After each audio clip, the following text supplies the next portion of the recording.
Hi there. Gnosticism, drugs, and Quietism. Quietism is when you go into yourself, you introspect, you become very quiet, you become very ordinary, you become established in self, as the Upanishads put it. You are in control of your mind, you are aware of your surroundings,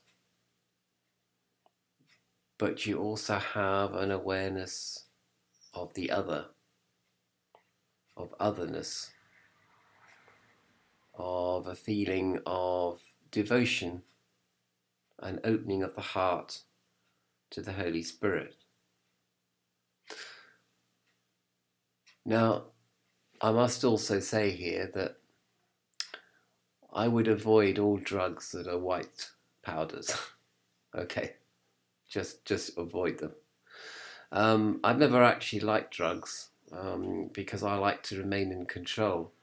And I know a lot of people will find that rather surprising that I say that, because some of you will know of another channel that I used to have where I was completely out of control.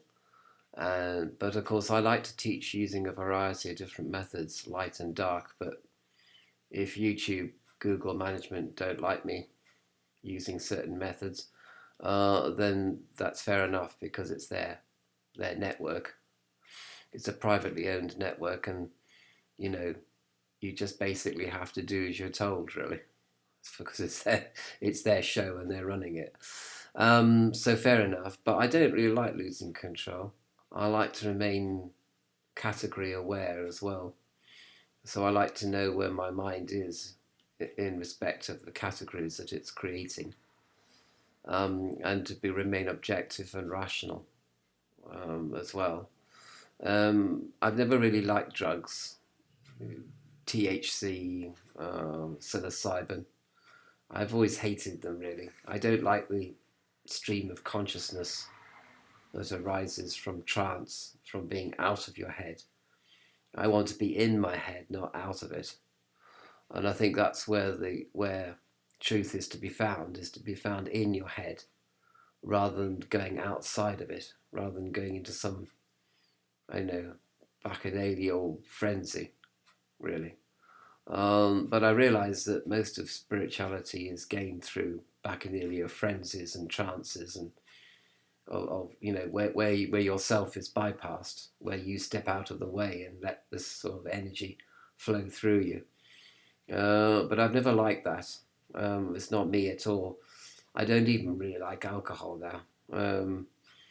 I feel that I want to be in my head, and to try not to escape from it, or not escape from it, depression and everything. I want to sort of be there with my depression, and go into quietism in a sort of depressed or sorrowful mood as I contemplate the sorrow of the world. You see, when you're out of your head, it seems to me you don't have this contemplation of universal sorrow. You've escaped from it somehow.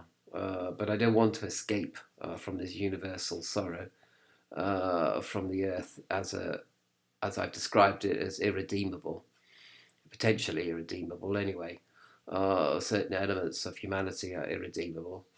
And you want to have this consciousness with you whilst you go into this quietism, whilst you go into being established in self.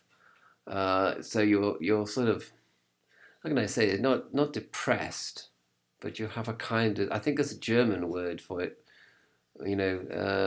sort of for universal depression, a kind of existential depression, sort of pitying, or not sorrow for the world as it is, but also not escaping from it, but also not judging it or getting angry about it or tearing your clothes at it, like the prophets and patriarchs used to do in the Old Testament. They used to tear their clothes at the Israelites Because that for that reason, the reason for that is that they couldn't understand why any rational human being could possibly go against the higher good, go against the God's requirements, religious law. There's no, and be disobedient to God. There's no rational reason to be disobedient. It doesn't make any sense.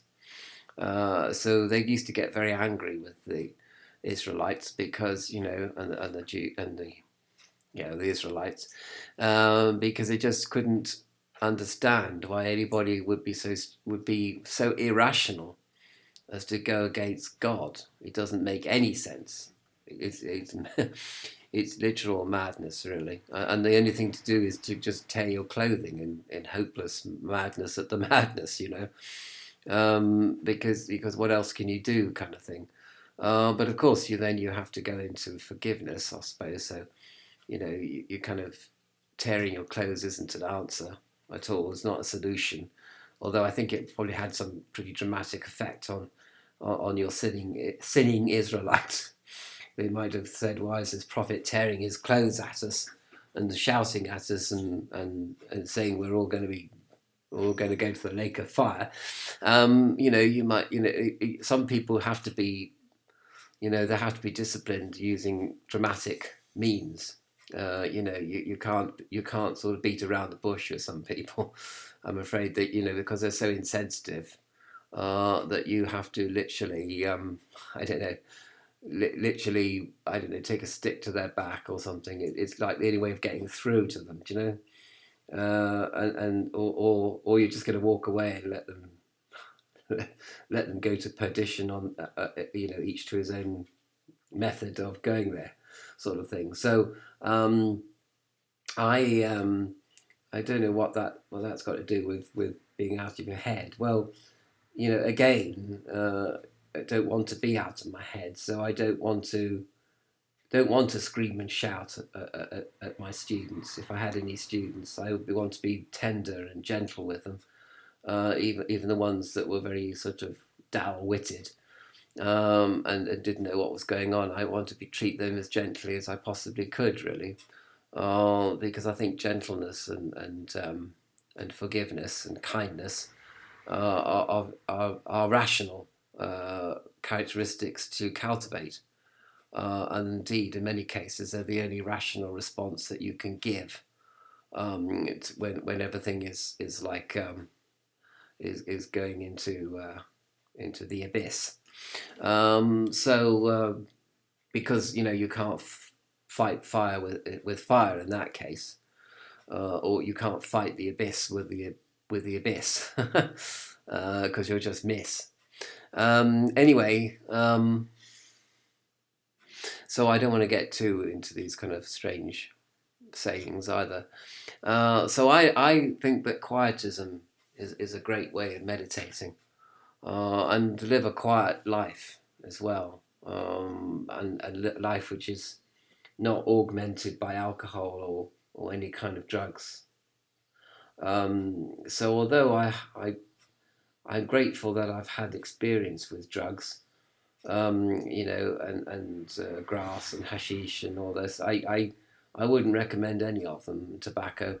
I think a good somebody who wants to be close to divine, to the divinitas, should really not get into any of these herbal or herbal things, herbal routes to other worlds, because I think the demiurge is always waiting there. Illusion, delusion, egotism, egomania is always waiting there to pounce, to deceive you, to make you not see things which you should see, and make you see things which you shouldn't see, which there's no need to see. So, mixes you up and spits you out again. So quietism, I recommend quietism and silence and peacefulness and ordinariness, if there's such a word, being ordinary, mundane almost, because I think the truth really. The truth is a very mundane thing. It's a very small thing. You know, it's not a thing, not bombastic at all. Not going to be announcing itself with fire and last trumps and dragons and stuff like that. But I don't know. If you want to have fun with all those things, I suppose I suppose you go ahead and have fun with them.